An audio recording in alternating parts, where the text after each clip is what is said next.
Bueno, buenos días o buenas tardes a todos. Yo soy Natalia Laría, soy la coordinadora de Relaciones Institucionales y Parlamentarias del OPC.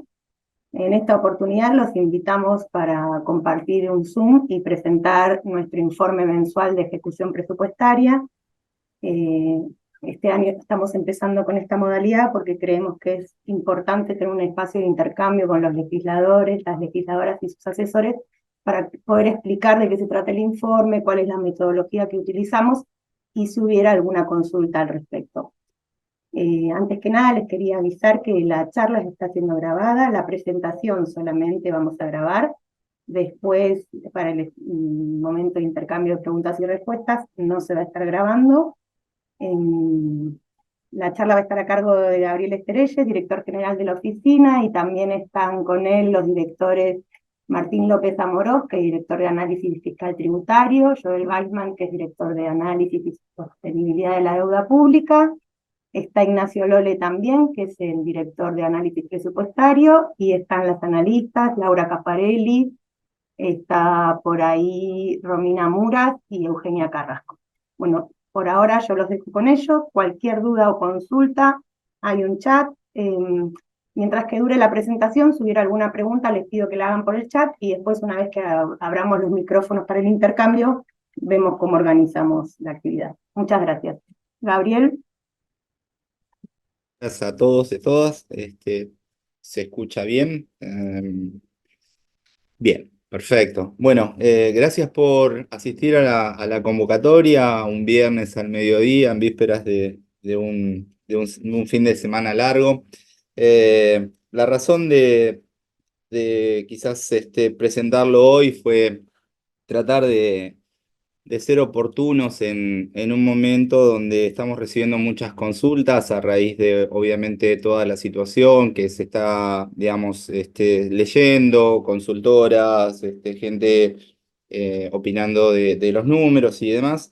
Nos pareció que valía la pena hacer el esfuerzo de adelantar nuestro informe y por, obviamente, la magnitud de los números que ya ahora vamos a compartir con ustedes, también, digamos, hacer algunas aclaraciones que creo que son válidas.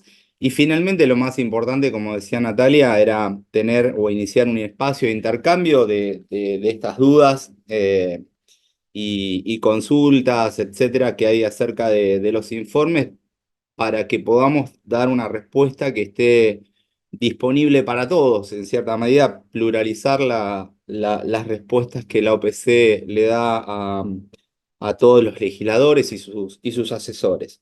Dicho esto, vamos a pasar, y en tren de hacerlo lo más sintético posible, vamos a pasar al informe.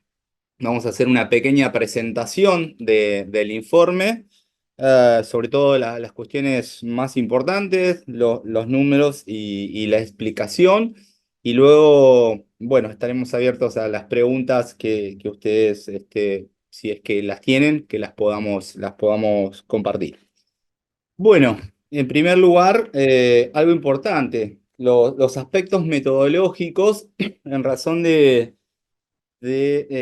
diferencias que podría haber o que siempre hay con la información que brinda el Ministerio de Economía.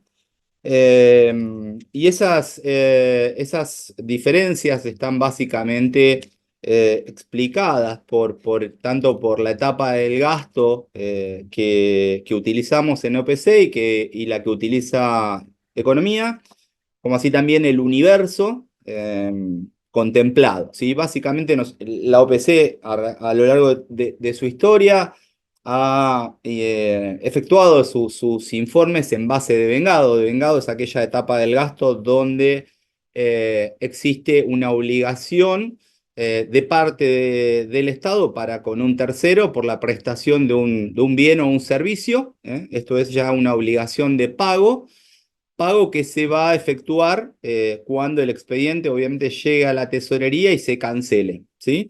La diferencia entre el devengado y el pagado constituye lo que se conoce como deuda flotante. Esta es la primera, digamos, fuente de diferencias que suele haber entre nuestros informes y el base caja que informa el Ministerio de Economía.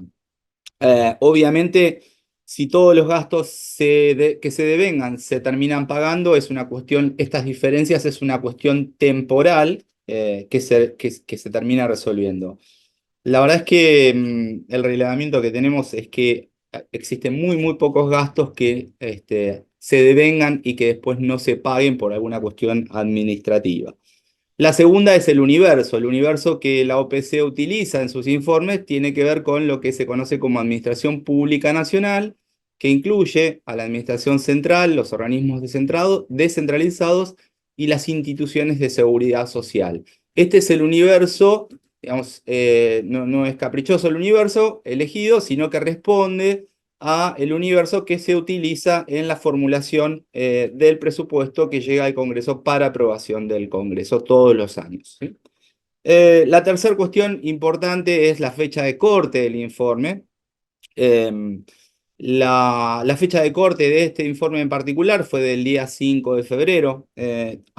Menciono esto porque hemos visto algunas consultoras o algunos medios o alguien que obviamente accede a las bases de presupuesto abierto y toma información el día 28, el día 29.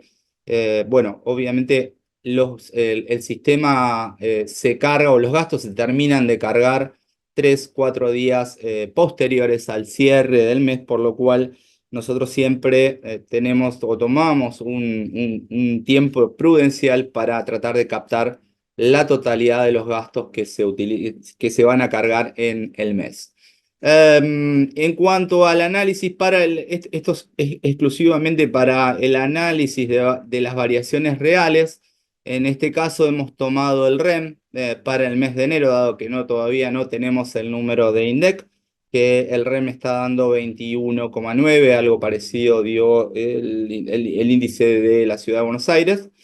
Y por último, como siempre ponemos en los informes, no incluimos recursos por renta de la propiedad que vengan en recursos por rentas de la propiedad que vengan de las utilidades del Banco Central que se transfieren al Tesoro Nacional. De todas maneras, en el mes de enero no hemos verificado transferencias desde el Tesoro Nacional, desde el Banco Central al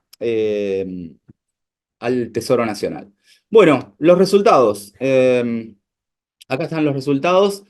Estamos, digamos, producto de ingresos y gastos.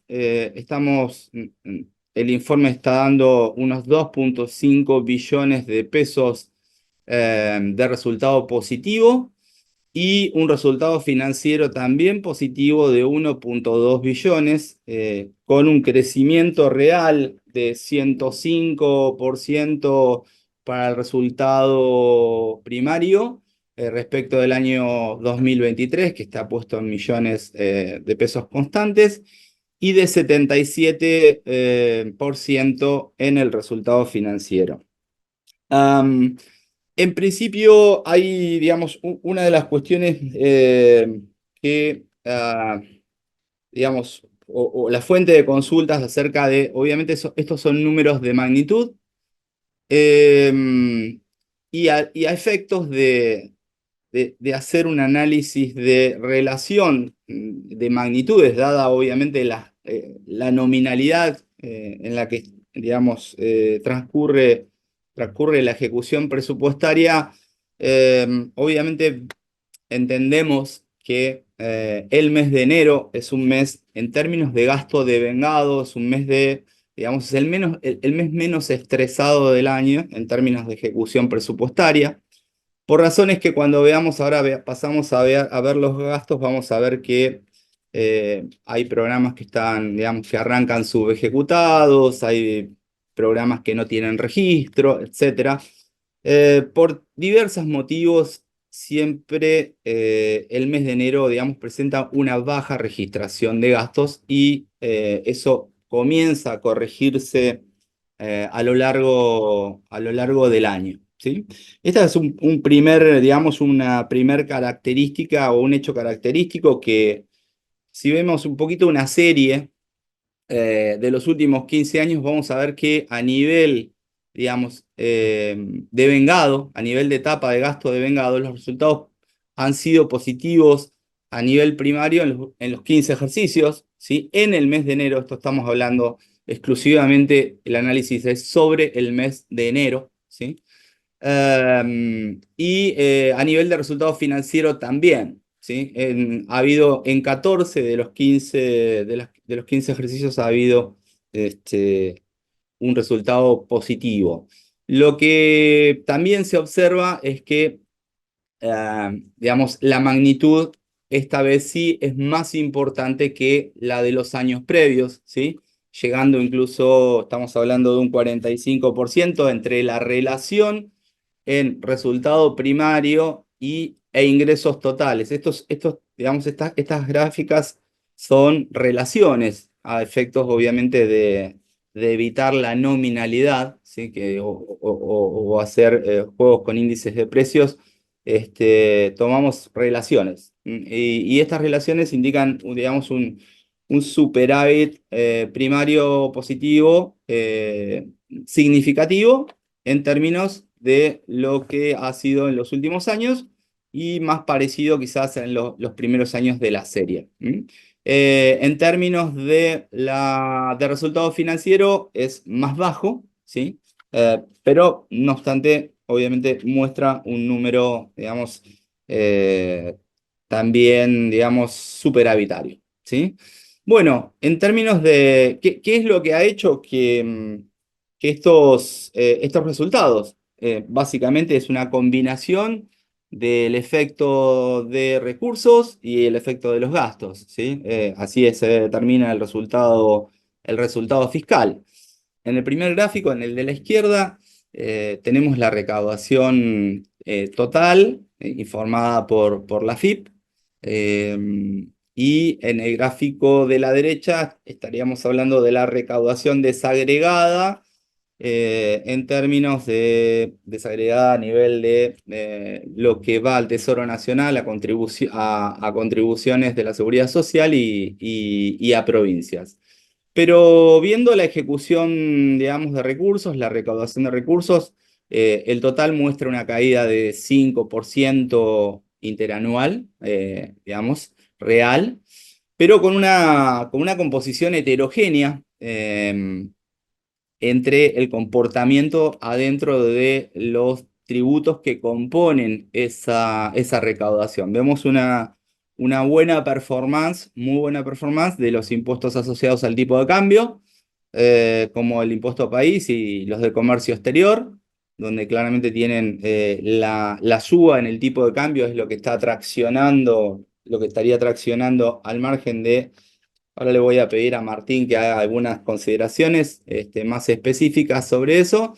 Y por otro lado, digamos, en contraposición, esto menciono los dos más importantes, IVA, digamos, también tiene, digamos, un comportamiento positivo, pero bastante menor a los impuestos de comercio exterior, mientras que seguridad social cae, ¿sí? Cae porque obviamente los salarios están viniendo por debajo de la inflación, así lo informó los números de RIPTE hace 2 días, 2, 3 días que se conocieron.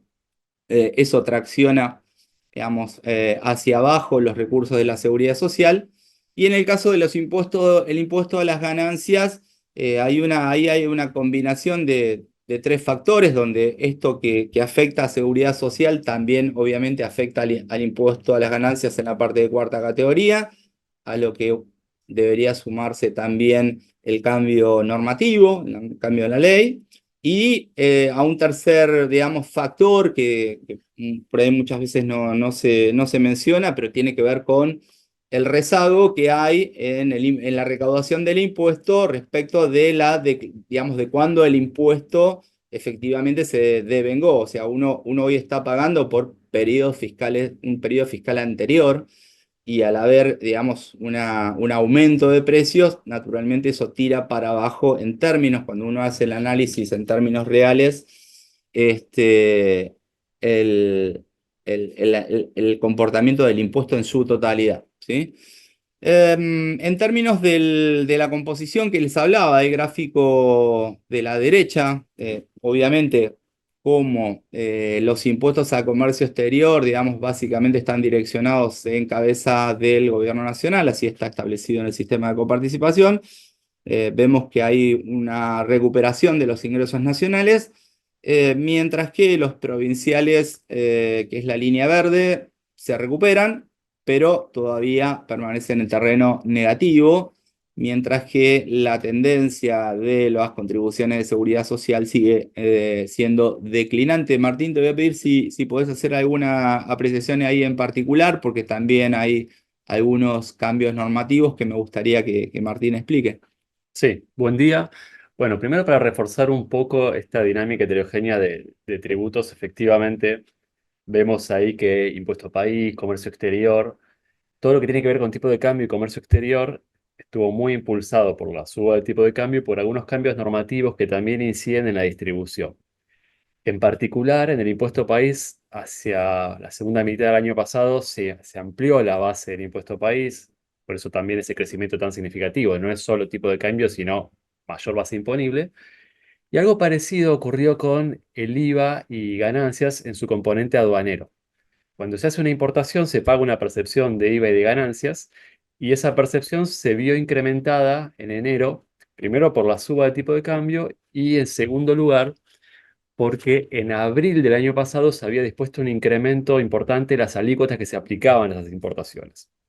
Entonces, ese componente del IVA y de ganancias, que creció mucho en enero, 60% en términos reales en ambos casos, bueno, como va a IVA y ganancias y es coparticipable, es lo que está explicando ese repunte que se ve en las transferencias a las provincias, en los ROM, en la línea verde de provincias que tiene, si bien está en terreno negativo, muestra un repunte con respecto a diciembre y la dinámica de los meses previos. Bueno, el principal motor de ese repunte es el incremento de las percepciones aduaneras. Como esto está apuntalado por el tipo de cambio y por el cambio normativo que se produjo en abril, bueno, hay que ver cómo evoluciona esto, ¿no? Porque el tipo de cambio, en la medida que el crawling pex iba por abajo de la inflación, va a ir empujando menos la recaudación y el cambio normativo que hoy incide positivamente se agotaría a partir de abril porque ahí sí, en la comparación interanual, ya se estarían aplicando las mismas alícuotas. O sea que ya no vamos a ver esos crecimientos tan importantes en IVA y ganancias de GA, que son los dos impuestos coparticipables que más están creciendo en enero. Bien, acá en este slide tienen ya ahora sí los ingresos totales de la Administración Nacional, que cuando sumamos los ingresos impositivos que se comportaron de manera positiva, como estábamos hablando, comentando recién, parcialmente compensados por la caída en los aportes y contribuciones. Estos son los dos rubros que más inciden en la recaudación total. Nos deja eso en digamos, con una variación negativa de apenas 1,3 cuando uno contempla todos los recursos, incluidos los ingresos de capital, las transferencias corrientes, las rentas de la propiedad. Es decir, cuando uno suma todos los ingresos que componen los ingresos totales de la Administración Nacional, prácticamente hay una caída muy, muy, muy baja en términos de lo recaudado en el mes de enero, ¿sí? Y ahora pasamos a los gastos. En los gastos acá también hay algunas notas aclaratorias que tenemos que hacer. Como decía al principio, enero resulta un mes en general atípico en materia de imputación de gastos. O sea, como decíamos, la imputación es estacionalmente baja y es normal, diría hasta casi normal observar programas presupuestarios sin ejecución en el mes de enero, que se regularizan en febrero, marzo, ¿sí? O por un motivo, para el caso de algunos entes, donde se le dio bastante presupuesto en el mes de diciembre, entonces se estima que en el mes de enero no es necesario hacer giros y entonces no se devengan los gastos. Es decir, hay una sumatoria de razones que hacen que el gasto sea en el mes de enero bajo, ¿sí? Puntualmente en este informe estamos viendo que no hay imputación de subsidios a la energía, o sea, el registro es cero. Esta situación se dio igual en enero de 2023, también tenemos una ejecución en cero, cuando todos sabemos que energía es un gasto significativo dentro de la ejecución presupuestaria. Lo mismo pasa con los programas sociales, Potenciar Trabajo y las becas Progresar, que tienen registros muy bajos, pero que vemos que esos registros efectivamente ocurren en los primeros días de febrero. Tampoco hay, digamos, hay una ejecución de partidas eh, inusualmente bajas en transferencias a provincias, pero también hay que, cuando uno analiza transferencias a provincias está compuesto por una sumatoria de conceptos, algunos de los cuales eh, nosotros creemos que no, digamos, que no necesariamente son giros a las provincias. Estoy hablando puntualmente, doy un ejemplo, el caso de los hospitales nacionales, como el Garrahan, o el Hospital del Cruce, o el Calafate, el Cuenca Alta, el Favaloro y el de Esteban Echeverría. Estos hospitales son entes SAMIC, los que se conocen como SAMIC, que tienen un financiamiento bijurisdiccional, generalmente es 70-30, 80-20 en el caso del Hospital Garrahan, y se los imputa como transferencias a provincias, pero la verdad es que cuando la plata sale desde el Tesoro hacia los hospitales no pasa por la provincia, sino que directamente se gira a la tesorería del hospital. No vemos ejecución en esa categoría programática de hospitales. Eh, Obviamente los hospitales siguieron funcionando y no ha habido problemas. Esto generalmente cuando hay inconvenientes enseguida se sabe. Son hospitales sensibles, en el caso de Garrahan, por ejemplo.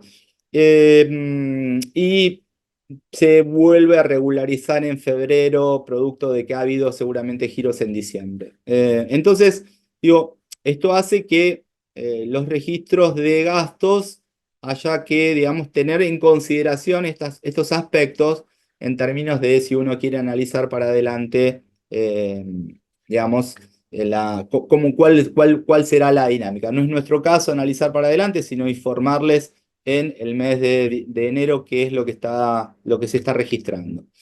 Bien, acá lo que tenemos esto es lo que van a ver en nuestro informe que vamos a subir a continuación a la web, como siempre, como hacemos todos los meses. Acá vemos que el gasto primario se está contrayendo 30,8 interanual, ¿sí? Y donde el rubro jubilaciones y pensiones es el que más contribuye o que tiene más incidencia dentro de esta baja, así como también los programas sociales, que repito, está influido por la falta de registro, en este caso del Potenciar Trabajo o de las becas Progresar. No obstante, el Potenciar Trabajo, aun cuando se registre en febrero, también vemos una baja, así como va a estar detallado en el informe. En el Potenciar Trabajo hay una baja en términos reales por la actualización del precio y estamos viendo una baja en la cantidad de planes que Laura, si no recuerdo, eran algo así como 130.000, 136.000 planes digamos, beneficiarios menos que en otros periodos. El resto de rubros, digamos, tienen bajas, ¿sí? En el caso de, bueno, los gastos de capital, las transferencias a provincias que tienen este tema decía, que comentaba recién. Bueno, subsidios, obviamente no hay energía, o está digamos, en energía de cero, pero y ahí no hay fuente de diferencia porque en enero de 2023 tampoco hubo registro. En síntesis, pero son rubros que en definitiva tienen una incidencia muy baja en el resultado final, que es esta baja de 30 puntos, 30,8 en el gasto primario. Cuando uno le suma los intereses, ahora vamos a ver un poco la desagregación de esos intereses, se reduce el gasto total, la caída se reduce a 11,9 porque los intereses están creciendo, digamos, o tienen una incidencia en la suba de 15 puntos, prácticamente, digamos, haciendo que el gasto primario se reduzca, perdón, la baja conseguida en el gasto primario se reduzca considerablemente. Estos gastos, acá vemos la evolución del gasto, ¿sí? Digamos, el mes de diciembre, el mes de enero 24 es es el mes con mayor contracción de la serie desde enero 23.